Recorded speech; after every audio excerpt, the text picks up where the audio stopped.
ఆత్మహత్య చేసుకున్న కుకునూరుపల్లి ఎస్ఐ ప్రభాకర్ రెడ్డి ఆగడాలు ఒక్కొక్కటిగా బయటకొస్తున్నాయి. ఓ రిటైర్డ్ డీజీపీనే బెదిరించినట్లు ఆరోపణలొస్తున్నాయి.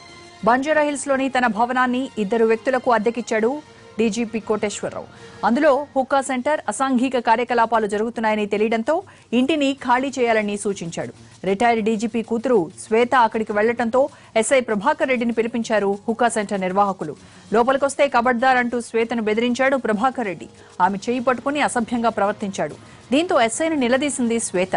ఎవరని ప్రశ్నించడంతో బంజారాహిల్స్ పీఎస్ కు ఇన్ఛార్జ్ ఎస్ఐ అని ఆన్సర్ ఇచ్చాడు. వెంటనే తన తండ్రి వెంకటేశ్వరరావుతో ఫోన్లో మాట్లాడించింది. తాను డీజీపీ అని చెప్పినా సెటిల్మెంట్ చేసుకోవాలంటూ డీజీపీని హెచ్చరించాడు ప్రభాకర్ రెడ్డి. ఈ విషయంపై బంజారాహిల్స్ పోలీసులకు కంప్లైంట్ చేసినా పట్టించుకోలేదంటున్నారు రిటైర్డ్ డీజీపీ. శిరీష్ మృతి తర్వాత ఆత్మహత్య చేసుకున్న తర్వాత ఎస్ఐ ఫోటోలు రావడంతో గుర్తుపట్టిన శ్వేత అసలు విషయాన్ని బయటపెట్టింది.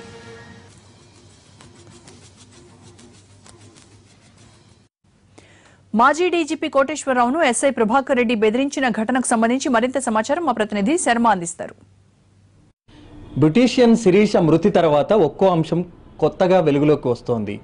ఆ కేసు తర్వాత ఆత్మహత్య చేసుకున్న ఎస్ఐ ప్రభాకర్ రెడ్డి ఒక కోణంలో ప్రొఫెషనల్గా గుడ్ ఆఫీసర్, రెండో కోణంలో లావిష్ లైఫ్, అమ్మాయిలతో జలసాలు. కానీ ఇప్పుడు ఒక రిటైర్డ్ డీజీ ఆఫీసర్నే అతను బెదిరించాడంటే మీరు నమ్ముతారా? ఆ retired DG officer Chitturi Koteswararao గారు మన దగ్గర ఉన్నారు. అసలు ఎందుకు బెదిరించారు మిమ్మల్ని ఎస్ఐ ప్రభాకర్ రెడ్డి? నాకు బంజారా హిల్స్లో ఒక ఇల్లు ఉందండి. ఆ ఇంట్లో 3 పోర్షన్స్ ఉన్నాయి. వీళ్ళు 3 వ్యక్తులు వచ్చి నా దగ్గరికి, అంకుల్ మేము గ్రాడ్యుయేట్స్మి, జీవనోపాధి కోసం సెల్ఫ్ ఎంప్లాయిడ్ కింద ఒక కాఫీ బార్ పెట్టుకుంటాము, మీరు ఇస్తారని అంటే, నా ఇల్లు గత 3 ఏళ్ళుగా ఖాళీగా ఉంది కాబట్టి మరి ఖాళీగా ఉండడం బాగుండదు కాబట్టి ఆల్రెడీ ఇస్తాను అని వాళ్ళతో నేను అగ్రిమెంట్ అయ్యి, ఆ అగ్రిమెంట్ ప్రకారంగా వాళ్ళకి నేను రెంట్కి ఇచ్చాను. రెంట్కి మామూలుగా రెంట్కి ఇచ్చిన తర్వాత రెంటల్ అగ్రిమెంట్ ఉంటుంది. రెంటల్ అగ్రిమెంట్ రాసుకొని అన్ని కండిషన్స్ చదివాను, వినిపించాను, వాళ్ళు విన్నారు. అన్నీ అయిపోయిన తర్వాత వాళ్ళు 10 రోజులు అయిన తర్వాత చూస్తే నేను కండిషన్స్ అన్నీ వైలేట్ చేసి గ్రౌండ్ ఫ్లోర్ వాడుతున్నారు, ఫస్ట్ ఫ్లోర్ వాడుతున్నారు. ఫస్ట్ ఫ్లోర్ కారిడార్లో beer bottles, empty beer bottles బస్తాల కొద్దీ పెడుతున్నారు. ఇదేమిటయ్యా, నీకు కాఫీ బార్ అంటావు, నువ్వేంటి బీర్ అమ్ముతున్నావు? ఇక్కడ ఎక్సైజ్ పర్మిషన్ ఉందా నీకు? పోలీసుకి పర్మిషన్ ఉందా? నువ్వు ఇట్లా నడుపుతున్నావు ఏంటంటే, అదేంటి అంకుల్ బలి వాళ్ళు, మీరు పోలీసు వాళ్ళు మా పాకెట్లో ఉన్నారు, they are on the payrolls, ఏదన్నా వస్తే మేము చూసుకుంటాం అంకుల్, మీరేం చూసుకోవద్దు, మీరేమి దాని గురించి ఆలోచించాల్సిన అవసరం లేదు, స్వామిగారు మాకు బాగా తెలుసు, ఏదైనా ఉంటే మేము ఆయనతో సెటిల్ చేసుకుంటాం, మీకెందుకు అని చెప్పి నన్ను వారు ఒక విధంగా ఫిజికల్గా ఒక విధంగా థ్రెట్ చేశారు. అంటే మీరు ఒక రిటైర్డ్ ఐపీఎస్ ఆఫీసర్ ఉండి ఇలా ఎందుకు భయపడి ఉంటారు? వాళ్ళు మీదకి వస్తున్నారు కదండి. వాళ్ళు పోలీస్ స్టేషన్లో మామూలు ఇస్తున్నామంటే పోలీసు నాకేం న్యాయం చేస్తుంది? ఇలాంటి సమయంలో ఒకరోజు ఈ ప్రభాకర్ రెడ్డి అనే ఎస్ఐ గారు one of the tenants Dinesh Reddy అనే ఒక టెనెంట్కి ఫిలియన్ రైడర్గా మోటార్ సైకిల్ మీద బంజారాలో ఉన్న మా ఇంటి దగ్గరకు వచ్చి అక్కడ పనిచేస్తున్న మా అమ్మాయిని he try to assault her. On what basis he will assault? Where is the justice? నువ్వు అసాల్ట్ చేయడానికి వచ్చావు, మాకు సాక్ష్యం చెప్పేది ఎవరు చెప్తారు సాక్ష్యం? ఆడపిల్లని కోర్టులో తీసుకెళ్ళి నేను కోర్టులో పెట్టి నన్ను అసాల్ట్ చేశాడని చెప్పమంటారా? ఇదేనా మీరు మాకు ఇచ్చే రెస్పెక్ట్? నేను డీజీని అని చెప్పి నన్ను ఎత్తున కూర్చోబెట్టుకోమనలేదు. నేను చెప్పేది ఒకటే మాట, సామాన్య మానవుడిగా మీరేం చేస్తారు? ఈ ప్రభాకర్ రెడ్డి గారు వచ్చిన తర్వాత మా అమ్మాయి భయపడి నాకు వెంటనే ఫోన్ చేస్తే నేను చెప్పాను, బాబు చూడు, నేను రిటైర్డ్ డీజీపీని, నీకేదన్నా అక్కడ కావాలంటే నాతో మాట్లాడు, నువ్వు ఎవరు అంటే బంజారాహిల్ ఎస్ఐ అండి అన్నాడు. పేరు చెప్పలేదు, మేము అడగం కదా, బంజారాహిల్ ఎస్ఐ అన్నాడు. ఆల్ రైట్ అని నేను కామ్గా ఉన్నాను. మా అమ్మాయిని చేసిన తర్వాత మేము వచ్చేసాం. ఈ మధ్య నేను అతనితో మాట్లాడలేదు. తర్వాత ఈ మధ్య మిమ్మల్ని అప్పుడు ఏమైనా ఫోన్లో బెదిరించడం? ఫోన్లోనే మాట్లాడాడు.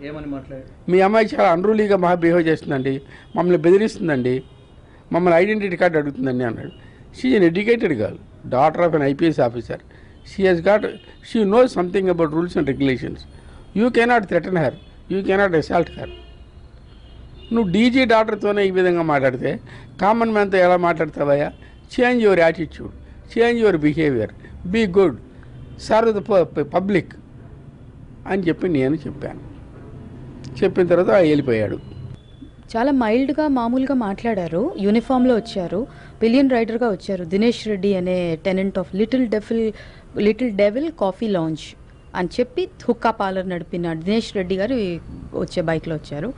సో ఫస్ట్ మామూలుగా మాట్లాడి ఏం జరుగుతుంది ఇక్కడ అంటే, ఇలా ఇది మా సిస్టర్కి ఇల్లు అండి, she's an NRI, my father is incapacitated due to ill health, I'm looking after some work here అంటే, you have no right to go in అన్నారు. ఎవరన్నారు ఆ మాట? Prabhakar Reddy.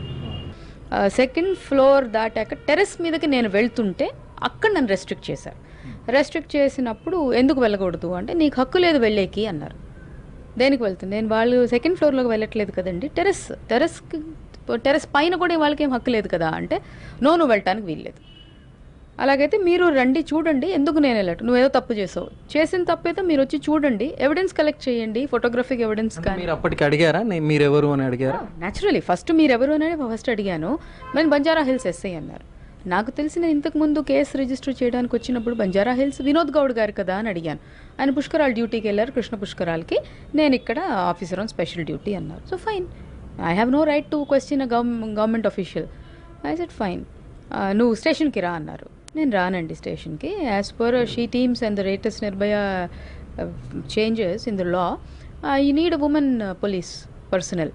Unless they, because I had no faith on Banjara police station and the hand and glove relationship with the tenants, more so when for the anti-legal act. Then I refused to go to the police station. అక్కడ నన్ను నా shoulder పట్టుకోవటానికి చెయ్యి వెయ్యబోయారు ప్రభాకర్ రెడ్డి, భయపెట్టించడానికి. ఒక police officer మీదకి వచ్చి అంటే ఒక క్రిమినల్నే పట్టుకుంటారు కదా అలాగా. ఓకే, విన్నారు కదా, ఇంతవరకు శిరీష మృతికి ముందు ప్రభాకర్ రెడ్డి ఒక గుడ్ ఆఫీసర్, కానీ శిరీష మృతి తర్వాత అతని జల్సాలు, అతని అమ్మాయిలతో తిరిగిన వ్యవహారం బయటపడింది. కానీ ఇప్పుడు రిటైర్డ్ డీజీనే బెదిరించాడనేటువంటి విషయం మరి ఏ రకంగా పోలీసు ఉన్నతాధికారులు దీనిపైన దృష్టి సారిస్తారు? అలాగే మరి వీళ్లను ఎస్ఐ బంజారా హిల్స్ అని పేరు చెప్పుకొని అతడు డ్రెస్సులో వచ్చి ఆ రకంగా బెదిరించడం, ఆ డీజీ రిటైర్డ్ డీజీ కూతురు పట్ల అసభ్యంగా ప్రవర్తించడం, ఫోన్లో మళ్ళీ ఆయన్ను కూడా బెదిరించినటువంటి విషయం ఇప్పుడు కొత్త అంశం రేకెత్తిస్తున్నటువంటి పరిస్థితి ఉంది. మరి ఈ అంశంలో అక్కడి అధికారులు, బంజారా హిల్స్ పోలీసులు ఏం సమాధానం చెప్తారు అనేటువంటిది మనం చూడాల్సి ఉంది. కెమెరామెన్ శివకుమార్తో అరవింద్ శర్మ, ఎన్టీవీ.